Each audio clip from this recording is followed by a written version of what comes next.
All right, for this explainer, we're diving into a pretty wild hypothetical I came across online. It's provocative, to say the least, and it asks this really shocking question about two countries you'd think are the closest allies in the world. Yeah, the source doesn't waste any time. It just lays it right out there. This one single, kind of jarring question that frames everything. Can the USA actually annex Canada? Okay, so before it even tries to answer that, the source sets the stage. It looks at the basic power dynamic between the two. And what it argues is that this whole relationship is built on this huge, huge imbalance.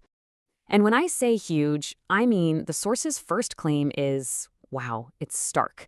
It basically builds its entire argument on this one idea, that there's such an overwhelming imbalance of power that it even calls Canada comparatively weak. So let's look at how the source breaks this down. It gives Canada its due, right? It's a vast country, super rich in resources. But then it points to what it sees as this key vulnerability. There are just very few people there to defend all that land.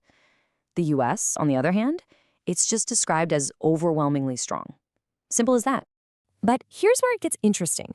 The source immediately pivots. It argues that this whole hypothetical isn't really about a straightforward military fight. The biggest hurdles, it says, aren't going to be tanks or planes. Nope, it's something else entirely. And this really gets to the core of the argument. The source actually claims the US would probably never do this, but get this, it's not because it couldn't. The real obstacle? It would be the absolute catastrophic damage to its reputation on the world stage.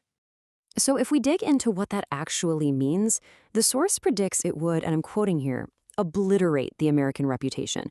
Not only that, but it suggests that pretty much all of America's key allies would probably take Canada's side. We're talking serious diplomatic isolation. Okay, but then, in this really fascinating twist, the source argues something else. It says even with all that international outrage, on the ground, nothing would fundamentally change. The actual physical result, it suggests, wouldn't be affected at all. So, wait a minute. If brute force isn't the whole story, and international opinion doesn't change the outcome, what's left? Well, the source proposes this strategy that has less to do with military power and everything to do with pure geography. Yeah, the whole strategic idea here comes down to a really simple fact about population geography. You know, Canada is huge. It's the second biggest country on Earth by land. But here's the thing. Its population is not spread out at all. It's actually incredibly concentrated. What the source points out is that almost all Canadians live in this pretty thin strip that runs right along the US border.